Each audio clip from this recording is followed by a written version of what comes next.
আসসালামু আলাইকুম। সবাই কেমন আছেন? আলহামদুলিল্লাহ, আমরা ভালো আছি। আজকে কাঁচা আমের আচার তৈরি করব। বাড়ি থেকে পেড়ে নিয়ে আসছি আম। চলেন আপনাদের সাথে রেসিপিটা শেয়ার করব। এই যে মল্লিকা সুন্দর করে আমার আমগুলো কেটে দিচ্ছে। ও আমার সব কাজেই সাহায্য করে। এই যে আমার রোজ বেবি মল্লিকার সাথে শুধু দুষ্টামি করে, সব সময় মল্লিকার পিছে লেগেই থাকে।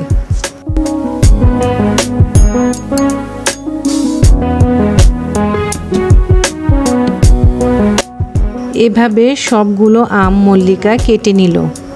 এভাবে কাটা আমগুলোকে লবণ মাখিয়ে রাখবো 5 থেকে 6 ঘন্টা।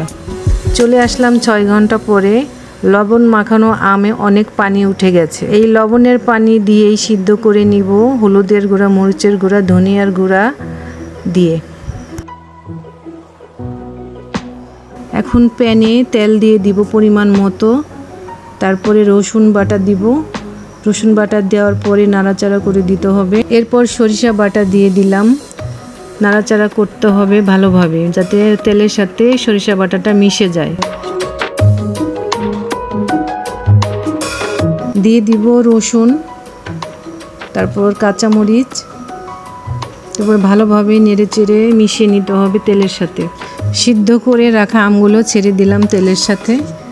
ভালোভাবে এবার নাড়তে হবে।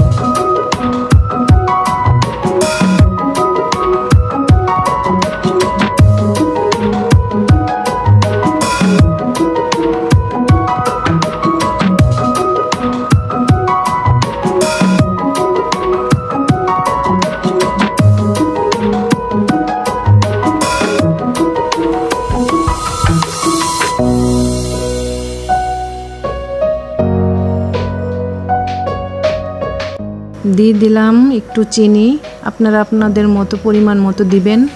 দিলাম পাঁচফোড়নের গুঁড়া, নেড়েচেড়ে নিতে হবে।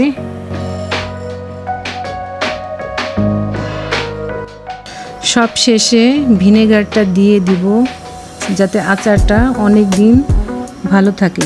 এভাবে বানিয়ে নিলাম আমার কাঁচা আমের আচার। আচারটা কেমন হলো কমেন্ট করে জানাবেন। আমার চ্যানেলে নতুন হলে অবশ্যই সাবস্ক্রাইব করে দিবেন। আল্লাহ হাফেজ।